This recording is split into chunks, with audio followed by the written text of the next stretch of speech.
ጤና ይስጥልን እንዴት አላችሁ? እንግሊዝ በአሜሪካ ላይ ቀይ መስመሯን አስቀምጣለች። ትራምፕ በተለያዩ ስራዎች በሀገር ቤትም እየተወቀሱ ይገኛል። ውንጀላው በዝቶባቸዋል። አሜሪካ ጉልበቷ ከዓለም ሕግ በላይ እንደሆነ ማመን ጀምራለች በሚል አንቶኒ ጉተሬዝ ሀሳብ ሰጥተዋል። ኔቶ እየተከፋፈለ ነው። ከአውሮፓ ህብረት ጋር ደግሞ አሜሪካ በግልጽ ውጥረት ውስጥ ገብታለች። አውሮፓ ህብረት ወይም ደግሞ አውሮፓ ለአሜሪካ እጅ አትሰጥም የሚል ሀሳብ ደግሞ ከአውሮፓ በኩል እየተንሸራሸረ ይገኛል። ግን በጣም ፕሬዚዳንት ዶናልድ ትራምፕ የሚሄዱባቸው ርቀቶች አሁን ከዚህ በኋላ እናንተ ኖቤል ስላሳጣችሁኝ ከዚህ በኋላ ስለ ሰላም አላስብም የሚል ሀሳብ ነው የሰጡት። ከእንግዲህ እኔ ሰላም አያሳስበኝ፣ ምክንያቱም 8 አገራትን አደራድር ያለው ከዚህ በኋላ ምክንያቱም ከዴንማርክ በኩል አንድ ሀሳብ ስለተሰጠ ነው የኖርዌይ የማይገባቸው የፕሬዚዳንት ዶናልድ ትራምፕ የኖቤል ሰላም ሽልማት የማይገባቸው ሰው ናቸው የሚል ሀሳብ መጋራቱን ተከትሎ ነው ለሱ ምላሽ የሚሆን ሀሳብ ነው የሰጡት ፕሬዚዳንት ዶናልድ ትራምፕ። እና ይሄኛው ትንሽ በጣም አስቸጋሪ ሁኔታዎችን ሊፈጥር ይችላል። አውሮፓና አሜሪካ በግልጽ እየተፋቱ ነው። በዚች ጉዳይ ላይ ደግሞ እነ ፕሬዚዳንት ዶናልድ ትራምፕ ገብተው ሁኔታዎች ለመፈትፈት እድላቸውን ማለትም የሩሲያ ፕሬዚዳንት ቭላድሚር ፑቲን ለመፈትፈት እድሉን ያገኛሉ ተብሎ ይታሰባል። እነዚህን ጉዳዮች ዘርዘር አድርጌ እነግራችኋለሁኝ።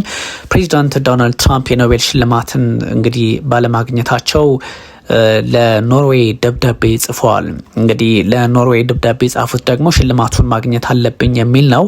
ምን አስበው እንደሆነ ፕሬዚዳንት ዶናልድ ትራምፕ ከዚህ በኋላ እንግዲህ ለኖርዌይ ደብዳቤ ሲጽፉ ያው የኖርዌጂያን ኮሚቴዎች አይደሉ በአልፍሬድ ኖቤል አማካኝነት ወይም ደግሞ የሱን ሌጋሲ የሱ ሀሳብ በስድስትና ከዛም በላይ በሆኑ ዘርፎች አበርክቶት ለዓለም ላላቸው ሰዎች የሚሰጥ አመታዊ ሽልማት ስለሆነ የኖርዌይ ስለሆነ ለዛም ነው ደብዳቤ የጻፉት ፕሬዚዳንት ዶናልድ ትራምፕ። የተለያዩ ጦርነቶችን አስቆም ያለው በሚል ደብዳቤ ጽፈዋል። እንግዲህ ከዛ ለሰላም ብቻ ብለው የሚያደርጉት ነገር ከዚህ በኋላ እንደሌለ አስቀምጠዋል። ለጠቅላይ ሚኒስትሩ ነው እንግዲህ ለጠቅላይ ሚኒስትሩ ነው በደብዳቤ ጻፉላቸውና ምንድነው ዶናልድ ትራምፕ ከሸልሙኝ ነው አስገድጄ ካልሸለምኩ ነው እንግዲህ ካልተሸለምኩ ነው የሚሉት ፕሬዚዳንት ዶናልድ ትራምፕና ምንድነው እንደዚህ አይነት ነገር የተፈጠረባቸው የሚል ሀሳብ የሰላም ኖቤል ፒስ ፕራይዝን ለማሸነፍ ምንድነው ይሄን ያህል እንትን ያላቸው የሚል ጥያቄም የተነሳ ነው። ግን ፕሬዚዳንት ዶናልድ ትራምፕ ዓለም ላይ ከኛ በላይ ማን አለ? እኛ ያላረግነው ጉዳይ አለ ወይ? አሜሪካን አለመሸለም ነው የሚል ሀሳብም ነው እየሰጡ የሚገኙት። እንግዲህ የኖቤል ሰላም ሽልማትን ስላላገኙም ቅር ብሏቸዋል። ከዚህ በፊትም ታስታውሳላችሁ ጠቅላይ ሚኒስትር አብይ አህመድ የሰላም ኖቤል ፒስ ፕራይዝን ሲያሸንፉ ይሄ ለኔ ነበር የሚገባው ነበር ያሉት። ከዛ አሁን ደግሞ 8 ጦርነቶችን ባስቀርም አገራችሁ ኖርዌይ የኖቤል የሰላም ሽልማትን ለመስጠት አልወሰነችም በሚል ጥያቄ ያስተዋል። ከዚህ በኋላ አሉ እንግዲህ ፕሬዚዳንት ዶናልድ ትራምፕ ለሰላም ብቻ የመስራት ግዴታ እንደሌለብኝ ይሰማል፣ አሜሪካ በዛ ልክ ማሰብም የለባትም የሚል አይነት አውድ ያለው ነው። እና እንግዲህ ትራምፕ በአንድ በኩል ሰላም አመጣሉ ላለም ይላሉ፣ በሌላ በኩል ደግሞ አውሮፓን ሳይቀር እየበጠበጡ ያሉ ሰው ሆነዋልና ምንድነው ይሄ አብሮ የሚሄድ ጉዳይ ነው ወይ የሚል ጥያቄም እንደዚሁ በስፋት መነሳት አለበት። ግን ብዙ ሰዎች ፕሬዚዳንት ዶናልድ ትራምፕ ዓለም ላይ 8 ጦርነቶችን አስቆም ያለው ይላል። ግን የትኛውን ነው ያስቆመው የሚል ጥያቄ ያነሳሉ። ኦፍኮርስ አሁን እኔም ፐርሰናሊ አንዳንድ ነገሮችን የጀመሯቸው አሉ ከዚህ በፊት ያላየናቸውም። በተለይም ፕሬዚዳንት የነበሩት ጆ ባይደን በእሳቸው ጊዜ የነበረውን አስታውሳለሁኝ። ሁሉም ማባባስ ላይ ነበር ያተኮሩትና አሁን ግን በተወሰነ መጠን ቢያንስ ለማደራደር የሚችል አቅም ፈጥረዋልና ከዛ አንጻር ካልሆነ በስተቀር ያስቆሙት የለም። ለምሳሌ እሳቸው በተደጋጋሚ የሚያነሱት በካምቦዲያና በታይላንድ መካከል ያለውን አስቆም ያለው ብለው ነበረ፣ ግን አላስቆሙም። ምክንያቱም ድጋሚ ወደ ውጥረት ውስጥ መግባታቸውን እናስታውሳለንና ከዛ ደግሞ የህንድና የፓኪስታንም እንደዚህ ብለው ነበረ። ህንድም ፓኪስታንም በጉዳይ ላይ ፕሬዚዳንት ዶናልድ ትራምፕ ስለማውራታቸው አናውቅም ብለዋል። ጦርነቱም ኦፍኮርስ አልቆመም። የተለያዩ በዚህ በካሽሚር አካባቢ አሁንም ስጋቶች አሉ። ጋዛ ላይ ያለውን ጉዳይ አስቆም ያለው የሚል ሀሳብ አላቸው ፕሬዚዳንት ዶናልድ ትራምፕ። እንግዲህ ይሄ የፒስ ቦርድ ኦፍ ፒስ የሚባለውን ለማቋቋም ሀገራት 1 ሚሊዮን ገንዘብ እየከፈሉ እንዲገቡበት ሁላ የማድረግ አካሄድ ነውና እሱን ማስቆሞታል አላስቆሙትም የምታውቁት ነው። የቆመ ጉዳይ የለም። ግን የተለየ ጅማሮ ስላለ እሱን ለማስቀመጥ ያስገድዳል። በሩሲያና በዩክሬን መካከል እንግዲህ ጦርነቱን አስቆመውታል። የምታውቁት ነው፣ አልቆመም፣ ቀጥሏል። በአሜሪካና በኢትዮጵያና በግብጽ መካከል ሊፈጠር የነበረውን ቀውስ እንደዚሁ አደራድሬ ያቁም ያለው ብሏል። አላቅም እንደዚህ አይነት ጉዳዮች ላይ እንደተሰማሩ ግን በጥቅሉ እሳቸው ምንድን ነው የሚሉት በ8 ጦርነቶችን አስቁም ያለውና ከዚህ በኋላ የኖቤል ሰላም ሽልማት ተሸለምኩኝ ስለ ሰላም የሚያገባኝ ሰው አልሆንም የሚል ሀሳብ ነው የሰጡትና የኖርዌይ ጠቅላይ ሚኒስትር እንግዲህ ጆናስ ጋር ስቶር ጋር ነው እንግዲህ ደብዳቤ ልውውጥ የተደረገው። ለትራምፕ ደብዳቤ ምላሽ ሰጥተዋል። የኖቤል ሰላም ሽልማት ኖርዌይ እንደ ሀገር የምትሰጠው አይደለም ብለዋል። የገለልተኛ ኮሚቴ ምርጫ ነው በሚል ነው እንግዲህ ለሪፐብሊካኑ ሀሳብ የሰጡት። ግን ፕሬዚዳንት ዶናልድ ትራምፕ ደግሞ ያስፈልገናል ምክንያት ነው የሚፈልጉት ይመስላል በዚህ በግሪንላንድ ጉዳይ ላይ እና ይሄኛው በጣም በበርካቶች ዘንድ መነጋገሪያ የሆነ ጉዳይ ሆኗል። ከዛ ውጭም ደግሞ አሜሪካ ኃይሏ ከዓለም አቀፉ ሕግ በላይ እንደሆነ ወይም ደግሞ ቫሊዩ ከዛ በላይ እንደሆነ ታምናለች በሚል ዋና ጸሐፊው ማለትም የመንግስታቱ ድርጅት ዩኤን ማለት ነው እሳቸው አንቶኒ ጉተሬዝ ሀሳብ ሰጥተዋል ለቢቢሲ ማለት ነው። ምንድን ነው ይሄን ያህል ፕሬዚዳንት ዶናልድ ትራምፕም ሆኑ አንቶኒ ጉተሬዝ ሰጣ ገባ ውስጥ ያስገባቸው ከተባለ ያው የግሪንላንድ ጉዳይ ነው የሚነሳው። እንግዲህ ጉተሬዝ አሜሪካ ያለምንም ተጠያቂነት እየተንቀሳቀሰች መሆኑን ያስቀምጣሉ። ከዓለም አቀፍ ሕግ የበለጠ ዋጋ እንዳለው ወይም ደግሞ ፓወሯ አቅሟ ታምናለች በሚል ነው ሀሳባቸውን የሰጡትና ጉተሬዝ አሜሪካን በዛ ልክ መንቀፋቸው እንግዲህ እስከምን ሊቀጥል ይችላል የሚለውም እንዳለ ሆኖ ግን ፕሬዚዳንት ዶናልድ ትራምፕ እሳቸው ትንሽ አስቸጋሪ መንገድን የመረጡ ይመስላል። እንግዲህ ለሬዲዮ ፎር ቱዴይ ነው ሀሳባቸውን የሰጡት አንቶኒ ጉተሬዝ አሜሪካ የባለ ብዙ ወገን መፍትሄዎችን ማለትም ይሄ ማልታይ የሆነ ሶሉሽን የላትም፣ ጥቅም አልባ ናቸው የሚል አቋም ላይ እንደሆነች ነው ያስቀመጡት። እንግዲህ ፕሬዚዳንት ዶናልድ ትራምፕ በእርግጥም ማጋ ያሉት ሜክ አጌን ሲሉ በራሳቸው ቅርጽና አሜሪካን በመሰለ ቅርጽ ሀብታም ሆነን ስለፈለጉ ያደረጉት ሀሳብ ነውና በዛ ልክ ነበር የሚታዩ። ግን ብዙዎች ደግሞ የተለያዩ ጥያቄዎችን እያነሱ ይገኛል። ዋሽንግተን የአሜሪካ ኃይልና ተጽዕኖ መጠቀም አልፎ አልፎ ደግሞ ዓለም አቀፍ ሕጎችን ማክበር እንደዚህ አይነት አካሄድን እየተከተለች ዓለምን እያወዛገበችው ነው የሚል አይነት አቋም ነው ያስቀመጡትና ፕሬዚዳንት ዶናልድ ትራምፕ ደግሞ ክሱ በርትቶባቸዋል። በተለያየ አጋጣሚና በተለያየ አቅጣጫ ነው ክሱ የሚመጣባቸው። ክሱ ሲበረታባቸው ደግሞ አማራጫቸው ጉልበት ሊሆን እንደሚችል ነው። ይህ ሁላ የመጣው እንግዲህ ከቬንዙዌላ ጋር ብቻ ሳይሆን ይህ ሁላ እንግዲህ የመጣው ግሪንላንድን ወደ መጠቅለሉ የመሄዳቸው ጉዳይ ነው።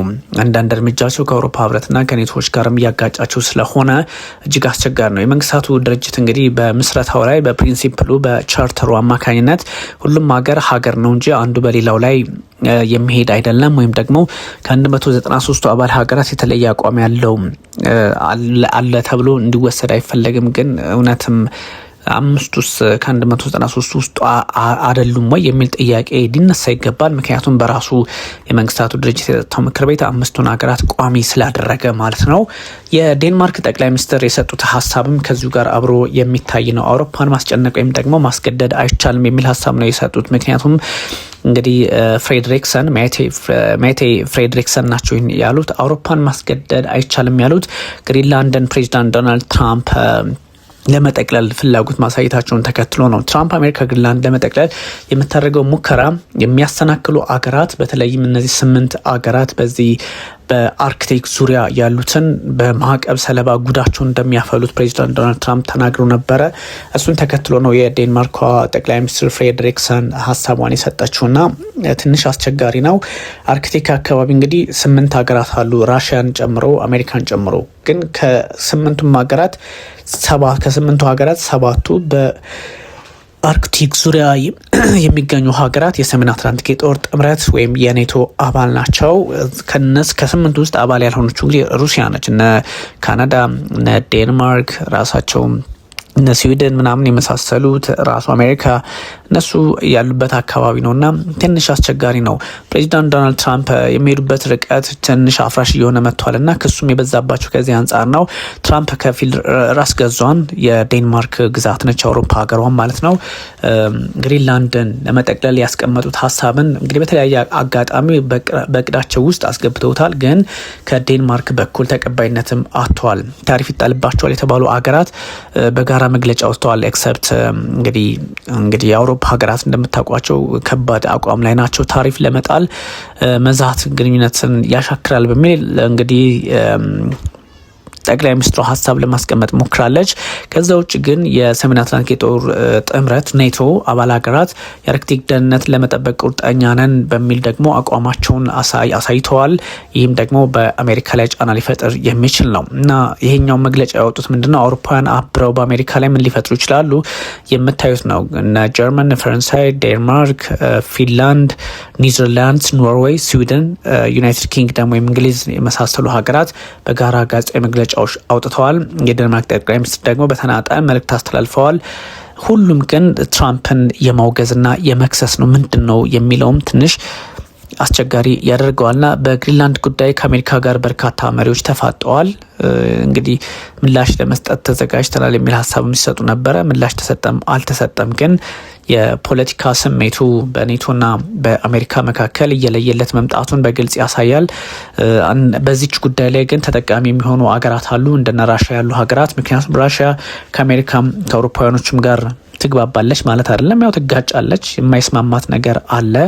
ከዛ አንጻር ምናልባት አንዳንድ ጉዳዮች ላይ ቆም ብሎ ማየት ቢያስፈልጋትም ራሽያ ደግሞ ይህን ልትጠቀምበት እንደምትችል መረጃዎች እየወጡ ይገኛልና እነዚህ ጉዳዮች ምንድን ናቸው የሚለውን ደግሞ ማየትም በቀላሉ እንደው ዝም ብሎ የሚታይም አይደለምና በጣም ብዙ ስህተቶች እንዳይደገሙ እየተፈራ ይገኛል። በተለይም ደግሞ በዓለም ላይ there will be 3 centers of power in the new world የሚል ሀሳብ እየተሰጠ ነበረ።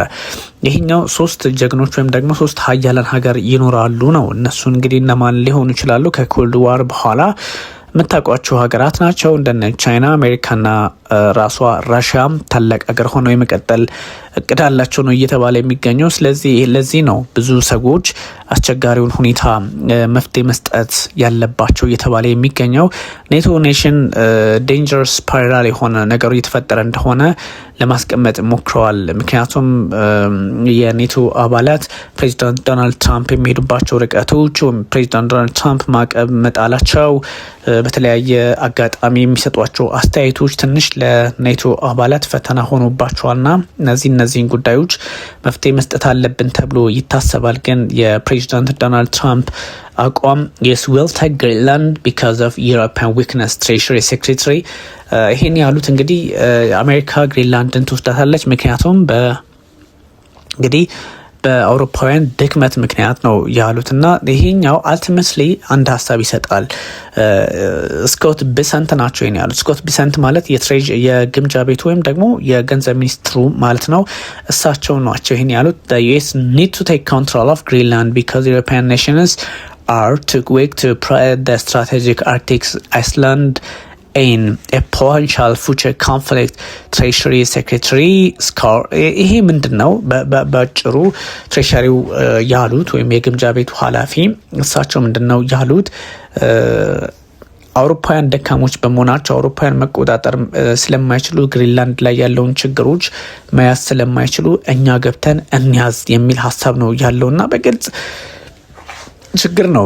በዛ ላይ እንግዲህ እቺ ሀገር ዴንማርክ የምንላት ሀገር የአውሮፓ ህብረትም አባል ናት፣ የኔቶም አባል ናትና በሁለቱም ውስጥ ሆና እንግዲህ ፕሬዚዳንት ዶናልድ ትራምፕ እየበጠበጧቸው ነው የሚገኘውና ኔቶ ኔሽን አንደኛው ሌላውን ማስጠንቀቂያ መስጠት ጀምረዋል። በተለይም ከአሜሪካ በተቃራኒው የቆሙ ኃይሎች የፖለቲካ ግንዛቤያቸውን ማስተካከል ካልቻሉ አሁን ፕሬዚዳንት ዶናልድ ትራምፕ የሚሄዱበት ርቀት ቀላል አይደለም እና ለዚህ መፍትሄ የማይሆን ችግሮችን ማባባስ ወይም ደግሞ ልክ ያልሆኑ ሁኔታዎችን ታሳቢ ከማድረግ የዘለለ ግንዛቤ ሊኖር ይገባል የሚል ነው። የዋሽንግተን አክሽን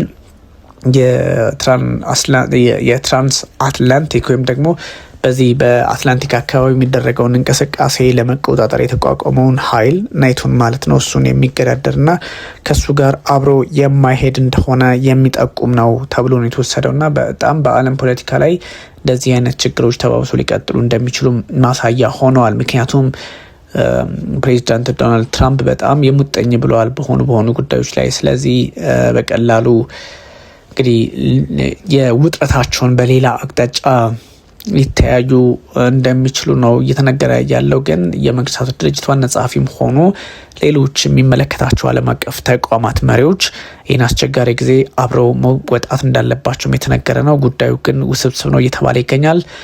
እንደ ሀሳቡን ለማጋራት ነው። ውድ ተመልካቾቻችን ለዛሬው አመሰግናችኋለሁ። ታንኪዩ